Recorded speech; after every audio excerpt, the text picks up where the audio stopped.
Bismillahirrahmanirrahim. Alhamdulillahi Rabbil Alamin. Ar-Rahmanir-Rahim. Malik Yawmiddin.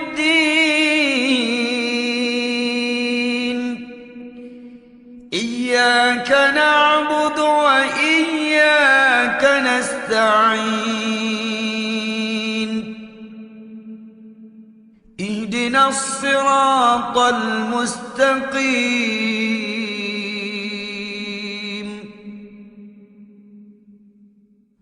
Siratal ladzina an'amta 'alaihim ghairil maghdubi 'alaihim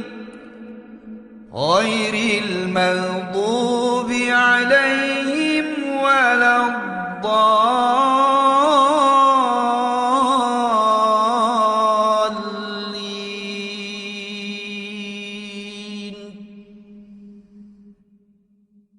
Assalamualaikum, my name is Ashley and I have been thinking about making this video for so long. So I wanted to share the story of how I found Islam, converted, because I get asked so much. So I converted in June of 2019. So at this point it's been just a little bit over a year, alhamdulillah. It's been quite a journey, and for some people it looked like my journey was 1 month, but for me I think it probably started when I was in college. So I guess I could start there, and that's usually where I start. But for those of you who, most of you probably don't know me, so I did want to say I have grown up in the United States, in the state of Arkansas, so a southern state where, we kind of live in what we call the Bible Belt. So Christianity is very big, a lot of people go to church, and then where I grew up, it's predominantly white people, and you go to church and you don't learn about a lot of religions. You don't have a lot of experience, I guess, with the outside world, you could say. So when I went to college is really when I got exposed to people of like other cultures and even people of color, to be honest. So crazy to I guess talk about it. It typically is a topic of conversation when I tell people where I grew up.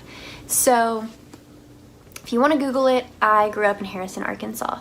So I went to college, and when I was, I believe, a sophomore, maybe a junior, it's all kind of a blur. All the semesters kind of run together when you look back. So I saw a flyer for a program, and they partner American students with international students. And I thought that that would be really cool, just like a fun experience, meet a new friend, learn something, be able to teach them something. And so it is a mentorship program where you were only required to speak with them like once a week or so. You can email back and forth or meet up. So I remember going into this classroom, and it, I think, was bigger than they expected because it was a little chaotic. So eventually we were all sitting in these desks, and they kind of had the American students on one side, international students on the other. And I remember I was looking around the room trying to, just kind of get a feel for everything. And I looked back, and there was a girl sitting there. There were two girls wearing hijab talking. And I thought, that's her, that's my partner. I just know it is. So at one point, the woman kind of running the show is having people stand up and partnering them. And I can tell she's going to be really close to standing up at the same time I am. So when I saw her get ready to stand up, I stood up, and the lady paired us together. And my partner was in grad school, originally from Saudi Arabia, and we became really good friends. So I got to spend about 2 years or so with her and learned so much. So we taught each other a lot, and looking back, I don't really remember talking about religion a whole lot. That was not ever really just the main topic. I think I asked maybe a couple of questions, and I did see if we went out to eat together. I remember someone staring at her, and at first I thought, why are they staring at us? And then I realized it's because of her hijab. And I always wanted to stick up for her, and I wanted to be there for her. So eventually when we graduated, so I graduated with my bachelor's, and then she graduated with her master's, just a day apart. So she left, and then that following January, I was in grad school, and the night before World Hijab Day, so World Hijab Day is February 1st every year, so the night before I find out about it, right, so I think Facebook, so I decided to take part in World Hijab Day. So I watched YouTube videos, and it's so funny to me looking back, because I think one of the first videos I ever watched was by Lena Snowbar. Her handle is with Lovely. I took an infinity scarf I had from my closet. I practiced, and it's so funny because looking back now, I actually reached out to somebody who had converted, and I said, hey, does this look okay? And she said, yeah, that looks great. So I did my best to recreate it the next morning, and I remember reaching for the door handle to leave my apartment, and I hesitated, and I thought, I've never hesitated before. I've been self-conscious about, you know, outfits and things like that, and getting ready, and, you know, how my hair looked. And I thought, I don't know how I'm going to be treated today. But I was kind of trying to prepare myself to handle anything that came at me, I guess you could say. So I did get some funny looks because I was a graduate assistant, so I did have a job on campus, and so everybody's like, you know, what are you doing? And then some people were like, oh, I wish I had known so I could participate too. So I had a really good day. I posted on social media and got a lot of positive feedback, especially from other Muslims. They really appreciated it. So I really threw myself into some research about World Hijab Day, and I wanted to become an ambassador. So that following year, I became an ambassador. I think that was 2017, and I ended up moving to a larger area, larger city, but still kind of small for Arkansas. But I worked on a different college campus, so I actually attended their day and kind of hung around with them, wore it again, and then the next year, so 2018, I said I want to hold my own event in the city. So I had told some girls at the college, or at the university, that I wanted to hold this event. So they said something to some women at the mosque who got in contact with me and said, hey, we want to help you. So when we had a little meeting, and I remember I went to a small mosque that's kind of used for like classes and things like that. And I go in and I talk to this man, and I told him who I was waiting for. He went back in a room because he was doing something, and he comes back out and he offers me a snack, and he shows me where the restroom is, and I come back out from the restroom and he offers me a piece of pie, and he kept like, you know, just going back and forth like he wanted to talk to me, but he wasn't sure. And at one point he said, here you go, and he gives me a calendar with like pictures of mosques, and I thought, well, that's really cool. And then he handed me like 2 Qurans, and I was like, cool, I can read these, and like maybe, you know, that'll help me be a better advocate and be more understanding of Islam. And he sat down next to me and was talking at one point, and there were more people starting to gather in for the meeting. And before we started the meeting, he said, you know, the way that the media portrays our religion, and he mentioned that and some other things, he said, it's just the most misunderstood religion. And that really stuck with me. You know, I thought I need to learn things for myself for sure. And so at the meeting, the women agreed to help me, and then they said, we're gonna go we visit churches for World Hijab Day and give the women scarves and teach them about it. And so they do a lot of interfaith events. So we helped each other out. And when it was all over, World Hijab Day was done, I said, I'm gonna miss you guys, so maybe during Ramadan I can come and visit you at the mosque. And I knew that World Hijab Day did a 30-day hijab challenge, and I just thought, that's a lot, and I just don't know if I can do it, because I didn't want to put it on and try and then fail, to be honest. So I thought about it for a while. I had a few months, because Ramadan was in, I think, April that year. And I decided to do it. And I thought, if I'm going to do the 30-day hijab challenge and I'm going to visit them at the mosque, I might as well fast as well. So I wore the hijab as much as I could out and about. I let work know, hey, I'm going to be wearing this. And I was at the mosque almost every night. There were a couple of nights I couldn't go because of work, because I was traveling at the time. And I noticed about a week or so, in maybe 2 weeks, as I was learning more, I could feel this change happening. And no one ever pushed me or anything. They just said, hey, if you have any questions, let us know. Or if something was going on that maybe I wouldn't have known why it was happening or what it was exactly, somebody would offer up the information. And I eventually asked my friend to teach me how to pray.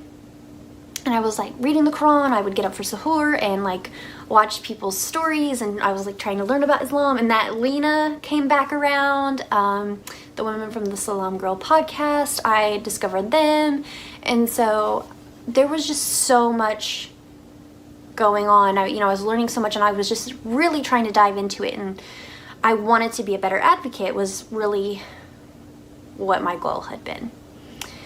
But by the end of it, I was really falling in love with the religion. So one night, I'm at the mosque. It's toward the end of Ramadan. Everyone's praying, and I'm watching, and I'm reading the Quran. And I was actually still toward the beginning of the Quran when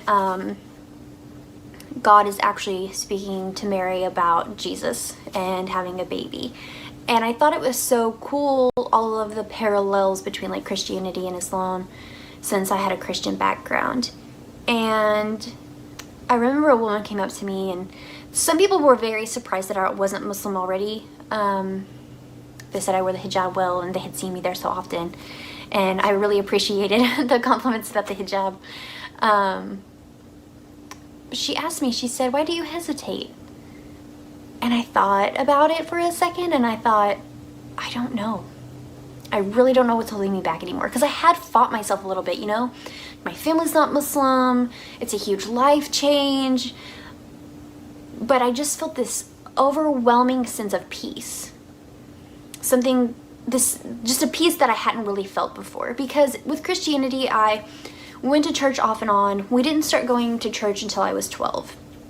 And then throughout college, it was off and on, kind of. And when I moved to the city on my own, I tried again, and something always felt like it was missing. And so I said, I'm going to take my Shahada. So I text one of my friends, and I let her know. So I did it the last day of Ramadan, and it's there's hardly any words to describe how amazing it is, even just sitting here talking about it. It's been amazing, and I'm so grateful. Allah has blessed me tremendously, and I wouldn't change a thing. So that's pretty much my story. I welcome any questions in the comments. Maybe I didn't really talk about something. I will say, since I converted, I just ended up not taking my hijab off, and I think the hijab was kind of one of those things that helped. Like, I got very comfortable, and to me the hijab helps me remember Allah, which is so important, and it reminds me of my faith, and it's an outward appearance of my faith. And then, modesty is important too. I enjoy just everything. I love my hijab. Like, I can't imagine not having it, and being Muslim, I can't imagine that. So my family, I know I'll get this question too, so I'll go ahead and answer it. How did your family respond? So I think that they were all a little surprised and thrown off. They offered some support. I noticed later that support wavered a bit. I know it's confusing. So I do, of course, visit them for their holidays like Christmas. I'm there to support them. And then, they know when I'm fasting and things like that. So there's still a lot of obstacles and learning on both sides. But for the most part, I've had just such a really great community anyway. And I definitely threw myself in to like classes to like learn Arabic, and I went to I've gone to Sunday school. So it's there's always going to be so much to learn about, and I'm trying to kind of take my family on that journey with me as much as I can without overwhelming them. But alhamdulillah, I found this beautiful religion and I'm so grateful for it. So again, please go ahead and drop some comments below. I'd love to know if you guys want to know more, and follow me on this journey as I continue. So thanks for watching.